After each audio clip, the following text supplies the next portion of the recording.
देखिए आज हम डिस्कस करेंगे कि जो पैरेलल प्लेट है, parallel plate conducting parallel plate है, तो उसके ऊपर जो सरफेस के जो चार सरफेस मतलब दो हम कंडक्टिंग प्लेट लेंगे, उस पर देखेंगे कि अगर मान लो एक का चार्ज Q1 है दूसरे का Q2 है, तो उनके जो चार सरफेस होंगे, नहीं एक सरफेस एक प्लेट 1 है और एक प्लेट 2 है, तो 1 के भी दो सरफेस हुए और दो सरफेस किसके हुए, आपके दूसरी प्लेट के भी। तो उन दोनों सरफेस पे जो जो चारों सरफेस टोटल मिला के हुए, उन चारों सरफेसेस पे चार्ज कितने होंगे, ठीक है। फिर इस पहले कन्वेंशनली देखेंगे, फिर उसको एक रिजल्ट बनाएंगे कि जिससे इजीली एक ट्रिक के थ्रू हम याद करके डिफ़िकल्ट प्रॉब्लम को भी रिजॉल्व कर सकें। पहले दो प्लेट लेंगे, फिर इसके बाद आगे बढ़ के तीन चार जो भी है का डिफ़िकल्टी और जैसे जैसे बढ़ेगी उसके करस्पॉन्डिंग प्रॉब्लम लेंगे और उसको रिजॉल्व करेंगे, ठीक है। तो नाउ हेडिंग दीजिए चार्ज डिस्ट्रीब्यूशन, हेडिंग है चार्ज डिस्ट्रीब्यूशन, एकदम सिंपल वे में, distribution on parallel plate, parallel plate पे देखना चाहते हैं, ठीक है। चलिए स्टार्ट करते हैं। अब दो पैरेलल प्लेट ले लेते हैं, कंडक्टिंग पैरेलल प्लेट है ये, ठीक है। एक दिस वन करस्पॉन्डिंग है और कुछ डिस्टेंस पे दूसरी वाली भी है, ठीक है। चलिए इस पे चार्ज Q1 है और ये चार्ज Q2 है, इस पे कोई दिक्कत नहीं। हमारा टारगेट क्या है, कितने सरफेस हैं, देखो एक सरफेस 1 है, ये 2 है, ये 3 है, ये 4 है। हमको चारों सरफेसेस पे क्या चाहिए, चार्ज चाहिए। कैसे डिटरमाइन करेंगे, तो पहला तो देखो, और ये याद रखना डिस्टेंस इसकी भी दी है और इसकी भी दीजिए, ये कंडक्टिंग पैरेलल प्लेट है। पहली बात जो कंडीशन बता रहे उसी करस्पॉन्डिंग चीज़ें डेवलप करेंगे, ठीक है। अगर रटना भी तो जो कंसेप्ट बता रहे हैं उसी करस्पॉन्डिंग, अगर ऐसा होगा तभी आप जो ट्रिक, हमेशा जो भी ट्रिक जो हम डेवलप करेंगे तो वो उस ट्रिक कब लगेगी कब नहीं लगेगी उसको हमेशा माइंड में रखना चाहिए, ठीक है। उसके लिए कंडीशन है ना कि जैसी कंडीशन इसमें वैसी कंडीशन अगर दूसरे क्वेश्चन उसके करस्पॉन्डिंग मिलेगा तभी आप ट्रिक अप्लाई करना, अदरवाइज नहीं, ठीक है। इसीलिए बेसिक हमेशा माइंड में रखना चाहिए, ठीक है। चलिए स्टार्ट करते हैं। तो पहला टारगेट है कि चलो मान लेते हैं कि इस पे चार्ज क्या है Q और इस पे Q डैश, ठीक है। इस Q डैश के बारे में तो आप डायरेक्ट बता सकते हो कि Q dash this equal to किसके करस्पॉन्डिंग हो जाएगा, जो चार्ज ये है उसका अपोजिट। क्यों, अगर दिक्कत हो रही है तो ऑलरेडी हम डिस्कस कर चुके हैं, फिर भी अकॉर्डिंग टू गॉसेंस थ्योरम। अब ये बताइए इनसाइड यहाँ पे इलेक्ट्रिक फील्ड क्या है, 0, और यहाँ पे भी क्या है इलेक्ट्रिक फील्ड 0। आपको पता है जब फ्लक्स की वैल्यू, फ्लक्स कितना हो जाएगा, 5 इज इक्वल टू क्या होगा, इनसाइड चार्ज इस एक गॉसियन सरफेस की कल्पना करें तो इनसाइड चार्ज कितना है, Q plus Q dash divide by epsilon not, ठीक है, कुछ इस टाइप का होता है। तो ये बताइए फ्लक्स की वैल्यू, जब इलेक्ट्रिक फील्ड 0 है तो फ्लक्स भी क्या मिलेगा, 0। तो इसका मतलब क्या हुआ कि Q dash this equal to minus Q। आपको ज़्यादा सोचने की ज़रूरत नहीं है, तो सीधा सीधा ये आ गया कि जो Q डैश दिख रहा है वो एक्चुअल में है क्या, माइनस Q करस्पॉन्डिंग। हमने माना है ना कि लेट किया है कि जो चार्ज इनसाइड इस सरफेस पे Q है तो दूसरे वाले पे अकॉर्डिंग टू गॉसियंस थ्योरम कि इनसाइड चार्ज अगर ऐसे इनसाइड सरफेस के करस्पॉन्डिंग जो फ्लक्स पास करेगा वो तो 0 है। तो दैट्स वाई आपको क्या मिला कि Q dash this equal to minus Q corresponding. यहाँ तो कोई डाउट नहीं, चलो एक कंसेप्ट मिल गया, ठीक है।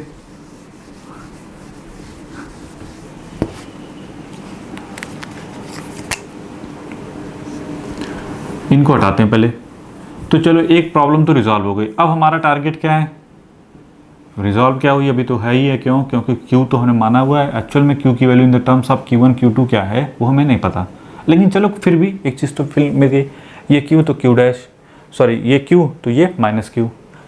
अब ये बताइए टोटल चार्ज इस पर कितना है, Q डैश Q1, तो इस सरफेस पे कितना चार्ज होगा, नॉर्मल सी बात है Q1 माइनस Q, भाई माइनस कर देंगे तो इस सरफेस पे चार्ज मिल गया। अब इस सरफेस पे बात करें तो यहाँ पे क्या मिलेगा, उसी तरीके से Q2 माइनस Q तो ये हो जाएगा प्लस Q। इतना तो फिक्स है कि ऐसे तो कैसे। अब बात आती है कि इस Q की वैल्यू क्या होगी in the terms of Q1 Q2। उसके लिए अभी हमने क्या होता है, ये कंडक्टिंग प्लेट है, इलेक्ट्रिक फील्ड इनसाइड क्या होगी, जीरो। ये ऑलरेडी डिस्कस कर चुके हैं इलेक्ट्रोस्टैटिक्स में, तो ज़्यादा दिक्कत मत करना यहाँ पे कि सर कैसे, ठीक है, तो वो चीज़ वहाँ पे है। चलिए अब आते हैं कि इनसाइड तो जीरो होती है, तो चलो इसको फिर से इसको थोड़ा सा बड़ा कर लेते हैं समझाने के लिए। देखिए हमने बताया था कि कहीं एक पैरेलल प्लेट है, ठीक है, इनफाइनाइट सीट, कुछ इस टाइप का, पॉजिटिव हो या नेगेटिव जो भी है। अगर यहाँ पे कैपिटल Q है चार्ज इसके ऊपर, तो इलेक्ट्रिक फील्ड E की वैल्यू कितनी होगी, Q divide by 2A epsilon not area A, और उसके बराबर नहीं, यहाँ पे बात करें चाहे यहाँ पे बात करें, चाहे डिस्टेंस पे डिपेंड करता है क्या, नहीं। अगर इनफाइनाइट सीट है तो ये कुछ इसी टाइप का बिहेव करेगा इनफाइनाइट सीट की तरीके से। तो ये बताइए इसकी वजह से इलेक्ट्रिक फील्ड का डायरेक्शन, अगर ये पॉजिटिव मान लो Q1 माइनस Q क्या पॉजिटिव आ रहा है, तो ये किधर होगा इलेक्ट्रिक फील्ड, इसकी वजह से जो इलेक्ट्रिक फील्ड का डायरेक्शन होगा वो कैसा होगा, यहाँ पे बना देते हैं। बताओ अगर ये पॉजिटिव चार्ज है तो ये क्या करेगा, रिपेल करेगा, तो E1 हो गया। E1 की वैल्यू किसके करस्पॉन्डिंग हो जाएगी, बोलो। E1 this equal to Q1 minus Q, देखो Q1 minus Q divide by 2A epsilon naught. Surface 1 की वजह से जो चार्ज इस पे डिस्ट्रीब्यूटेड है उसकी वजह से जो इलेक्ट्रिक फील्ड होगी इस पॉइंट पे, उसका डायरेक्शन किधर होगा, लाइक दिस वन करस्पॉन्डिंग। नहीं दिक्कत होती तो ऐसे बना सकते हैं इलेक्ट्रिक फील्ड, देखो पॉजिटिव चार्ज का डायरेक्शन ऐसे होगा ना, दैट्स वाई। चलिए E की वैल्यू हमको मिल गई, E1 की, इसकी वजह से, इस Q की वजह से इलेक्ट्रिक फील्ड, देखो अब यहाँ पे पॉजिटिव चार्ज कल्पना क्या करो, मान के चल रहे हैं Q ये पॉजिटिव है, तो इसकी वजह से क्या होगा, E2 का डायरेक्शन अपोजिट होगा। E2 की वैल्यू कितनी हो जाएगी, Q divide by 2A epsilon not, ठीक है, कोई दिक्कत नहीं, पहले मैग्नीट्यूड तो लिख लें, ठीक है, मैग्नीट्यूड हो गया, डायरेक्शन अभी इसमें तो दिखाया नहीं। चलो हाँ, इसकी चाहे देखो यहाँ पे पॉइंट कंसीडर कर लो, चाहे यहाँ पे, हमने इसको सिंप्लिसिटी के लिए किसी एक को पकड़ लिया, तो इस पॉइंट पे देखो, यहाँ देखो इसकी वजह से, इस माइनस Q की वजह से क्या होगा, माइनस Q की वजह से देखो इस पॉइंट पे अगर E3 है, नहीं देखो ये निगेटिव प्लेट है ना, निगेटिव प्लेट का मतलब इसका डायरेक्शन किधर होगा इलेक्ट्रिक फील्ड, ये direction like this one corresponding, तो इधर हो गया E3। तो E3 की वैल्यू तो फिक्स है, E3 की वैल्यू कितनी होगी, Q divide by 2A epsilon not corresponding. नहीं माइनस, यहाँ पे चार्ज माइनस प्लस है जो इलेक्ट्रिक फील्ड में डायरेक्शन शो करता है ना, देखो तो एक चीज़ तो फिक्स है कि E3 की वैल्यू का डायरेक्शन, E3 का डायरेक्शन इसके करस्पॉन्डिंग। यहाँ माइनस का मतलब होता है कि इलेक्ट्रिक फील्ड का डायरेक्शन आपको मिल गया, डायरेक्शन यहाँ पे माइनस नहीं लिखते ना, इलेक्ट्रिक फील्ड में डायरेक्शन के हिसाब से, फोर्स में डायरेक्शन शो करता है बस, ठीक है। जब पोटेंशियल होता है तब जो साइन होता है वो साइन हम लेके चलते हैं, इलेक्ट्रिक फील्ड में नहीं, मतलब जहीं पे कहीं पे भी वेक्टर क्वांटिटी हो तो वो डायरेक्शन शो के करस्पॉन्डिंग होता है। खैर ये पॉजिटिव चार्ज है, तो पॉजिटिव चार्ज की वजह से, अब ये बताओ पॉजिटिव चार्ज है, इसकी वजह से इलेक्ट्रिक फील्ड का डायरेक्शन E4 किधर होगा, E4 का direction Q2 plus Q divide by 2A epsilon not, ठीक है, यहाँ तो कोई डाउट नहीं। अब देखो ये सभी कोई डिस्टेंस पे डिपेंड करता है क्या, कोई भी डिस्टेंस पे डिपेंड कर रहा नहीं। तो अब आप चाहो तो इन तीनों को एक प्लेट, इन दोनों को दो प्लेट कंसीडर कर सकते थे। खैर अभी हम पहले बता रहे हैं, फिर इसके बाद डिस्कस करेंगे। तो इतना तो फिक्स हो गया कि E2 और E4 अपोजिट डायरेक्शन में E1 और E3 के, तो इसका मतलब बैलेंस, तभी यहाँ पे हमने क्या बताया था कि नेट इलेक्ट्रिक फील्ड क्या होगी, जीरो। तो नेट इलेक्ट्रिक फील्ड जीरो का मतलब तभी हो सकती है ना जब E2 E4 बराबर किसके होगा, E1 प्लस E3 के। तो नेट इलेक्ट्रिक फील्ड के लिए, बैलेंस के लिए जीरो होना चाहिए। तो E2 plus E4 this be equal to E1 plus E3। देखते हैं कुछ रिजल्ट निकलता है कि नहीं निकलता है, ठीक है, स्टेप बाय स्टेप। तो E2 की वैल्यू कितनी है, Q upon 2A epsilon naught plus E4 की value Q2 plus Q divide by 2A epsilon naught this be equal to E1 की वैल्यू कितनी है, Q1 minus Q upon 2A epsilon naught plus E3 की value कितनी है, Q divide by 2A epsilon naught. ठीक है, यहाँ तक तो कोई डाउट नहीं होना चाहिए, ऐसे तो कैसे नहीं। देखते हैं कि क्या मिलता है वैल्यू। अच्छा, एक और चीज़ यहाँ से और क्या निकल सकता है, देखो 2A तो ये हो गया Q2Q प्लस Q2, दिस भी इक्वल टू Q1 तो 0, तो Q की वैल्यू क्या मिलेगी, Q1 minus Q2 divide by 2। चलो एक चीज़ तो पकड़ में आ गई कि Q की value in the terms of Q1 Q2 कितनी मिली, Q1 minus Q2 by 2।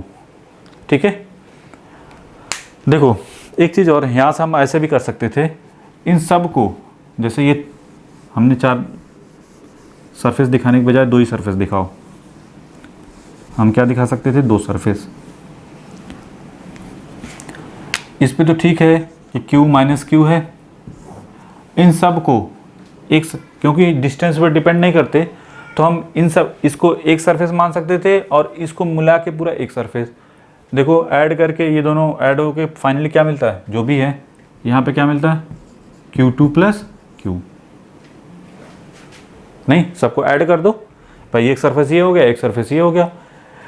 Balance के लिए क्या होना चाहिए, नॉर्मल सी बात है, ये देखो पॉजिटिव है, इसकी वजह से इलेक्ट्रिक फील्ड क्या है, E1, और अगर इसको भी पॉजिटिव मानोगे तो इसकी जो भी इलेक्ट्रिक फील्ड होगी, मान लो E2, तो वो एक दूसरे क्या होगी, अपोजिट डायरेक्ट लिख सकते थे, क्या, Q minus Q divide by 2A epsilon naught, this equal to Q2 plus Q divide by 2A epsilon not.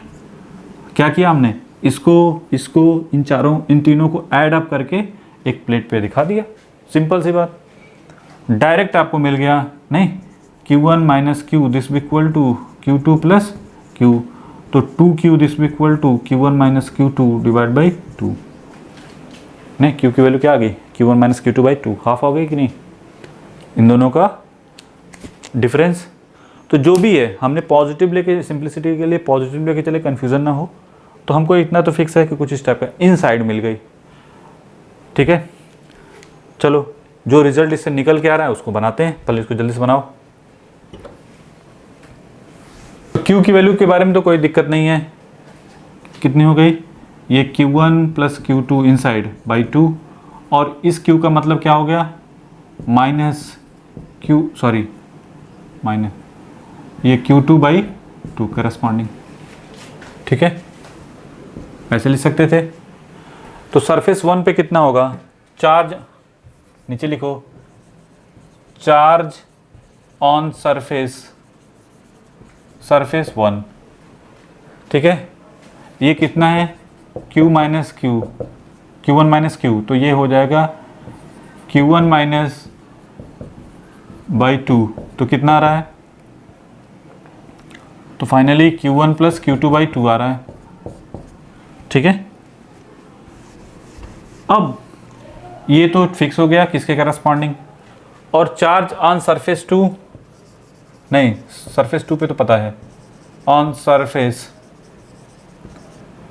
4 क्या मिल जाएगा, Q2 प्लस Q, ये देखते हैं कितना आएगा, इसकी वैल्यू आ रही है Q2 plus Q1 minus Q2 divide by 2, ये भी आ रहा है Q1 plus Q2 by half, नहीं Q1 plus Q2 by 2 corresponding. तो एक चीज़ तो फिक्स हो गई, याद करने की टेक्निक क्या, इस पे क्या बनेगा, आउटसाइड में Q1 plus Q2 by half, यहाँ पे क्या मिलेगा, that is Q1 plus Q2 by half. नहीं देखो, इस पे Q1 plus Q2 by half हो गया, इस पे Q1 minus Q2 by half, और ये माइनस, मतलब जो देखो पहली बात ये कि जो भी चार्ज दिया हो उसका हाफ माइनस करके याद करने का टेक्निक क्या होगा, एकदम इतना करने की ज़रूरत नहीं है, जो अभी हमने प्रोसीजर फॉलो किया आपको पता है। क्या करेंगे, अगर कुछ इस टाइप की प्लेट अगर है, एक पे Q1 चार्ज है, एक पे Q2, तो देखो एक एग्जांपल के तौर पे ले लेते हैं, ज़्यादा दिमाग लगाने की ज़रूरत नहीं है। इस पे मान लो 8 माइक्रोकूलम और इस पे -5 माइक्रोकूलम है। ठीक है, इस पे 8, इस पे 5, ऐसा कोई टर्म लो कि जो ज़्यादा इजीली हो जाए। 5 और 3, 5 - 3 ऐड अप होने में दिक्कत नहीं करेगा बाई 2। चलो ठीक है। चलो अब इसको दो चार्ज दिए हुए Q1 और Q2, अब कैसे निकालेंगे? सिंपल सा कंसेप्ट, क्या करेंगे? कंसेप्ट कैसे लगाएंगे? 3, देखो Q1 - Q2, तो 3 में से इसको क्या करो? माइनस करो। तो 3 - 5 डिवाइड बाई 2 कितना हो जाएगा? ये 8 डिवाइड बाई 2 कितना हो गया? 4। तो 4 माइक्रो, यहाँ पे आ गया 4 माइक्रो कूलम इस सरफेस पे। ठीक है, इस सरफेस पे क्या होगा? जो आया उसी का नेगेटिव, -4 माइक्रो कूलम। नहीं, फिर क्या बोला? आउटर सरफेस पे दोनों का सम बाई 2, तो दोनों का सम करेंगे तो क्या मिलेगा? देखो 3 - 5 डिवाइड बाई 2 कितना मिलेगा? माइनस कितना रहा है? -2/2 कितना आया? -1, तो यह आया -1 माइक्रो कूलम। ठीक है, तो सेम यही चीज़ आएगी कहाँ पे? इस सरफेस पे 1 माइक्रो कूलम, -1 माइक्रो कूलम। अब वेरीफाई करना है कि सर सही है गड़बड़, ये भी तो है कि सर गड़बड़ है कि सही है। तो क्या करो? इन दोनों का सम करने के बाद देखो क्या सेम आ रहा है कि नहीं। उस तरह इन दोनों का सम करके देखो क्या सेम आ रहा है कि नहीं। दोनों का सम किया, 4 - 1 क्या मिलेगा? 4 - 1 3 माइक्रो कूलम, और 5 - 4 और -1 कितना हो गया? -5 माइक्रो कूलम। ठीक है, नहीं तो इसका मतलब कंसेप्ट हमारा सही है। तो कहने का मतलब है कि जब इस टाइप की प्रॉब्लम हो तो कैसे रिजॉल्व करते हैं, इतना तो समझ में आ जाना चाहिए। कैसे टाइटल करेंगे? क्वेश्चन एक राइज होता है कि सर अगर कैपेसिटर आ गया निकालने के लिए तब क्या करेंगे? नहीं भाई, हमको चाहिए क्या? कैपेसिटर के करस्पॉन्डिंग। ये बताइए, कैपेसिटर डिटरमाइन करना है तो कैपेसिटर के लिए हमको पता है कि C this equal to parallel plate है, तो ज़्यादा दिक्कत नहीं। सी की वैल्यू किसके करस्पॉन्डिंग? हम लोग ऐसे लिख सकते हैं, अब sin not A divide by D corresponding, ये लिखते हैं फार्मूला। ठीक है, पैरेलल प्लेट है दैट्स वाई। फिलहाल इस जैसे जैसे बता रहे हैं उसी करस्पॉन्डिंग स्टेप बाय स्टेप। इसको सिंप्लिसिटी के लिए ये तो बना लिया होगा। हम सोच सकते हैं, थोड़ा कहते हैं ना कि थोड़ा सा ऊपरी हिस्से का इस्तेमाल करना बहुत ज़रूरी है। देखो हमने बोला लाइक दिस वन, और ये है आपका एक दूसरी प्लेट दिस वन। ठीक है, अब माइंड में आता है कि सर जो सी की वैल्यू होगी वो किसके करस्पॉन्डिंग होगी? ठीक है, क्योंकि यहाँ पे चार्ज तो यहाँ ये भी है, इस पे भी है, इस पे भी है, इस पे भी है। मतलब अगर इसको Q डैश मान लें और ये है आपका Q, ठीक है, मतलब ये Q तो ये क्या है? -Q, और ये Q dash plus Q dash, यही है। ठीक है, यहाँ तक तो कोई डाउट नहीं। ये बताइए इनसाइड इधर की बात करें, यहाँ पे कौन इस पॉइंट पे बात करें इलेक्ट्रिक फील्ड की, यहाँ पे ना बात हो रही ना तो यहाँ पे। ठीक है, हम यहाँ पे बात करें तो कौन सा चार्ज कैरियर, ठीक है, कौन सा चार्ज इलेक्ट्रिक फील्ड के लिए रिस्पॉन्सिबल है, पहले देखते हैं।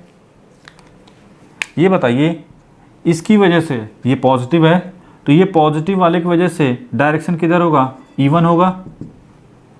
और इसकी E1 की वैल्यू अगर लिखना हो तो क्या लिखोगे? जो भी है Q dash divide by 2 sin not. और इसकी वजह से E2 है, पहले बताओ। नहीं, E2 का डायरेक्शन किधर होगा? Like this one. चलो लिख लेते हैं, लिखने में क्या जा रहा है। और इस Q की वजह से डायरेक्शन किधर होगा? E3। चलो इसको भी लिख लेते हैं, तो Q divide by 2 sin not.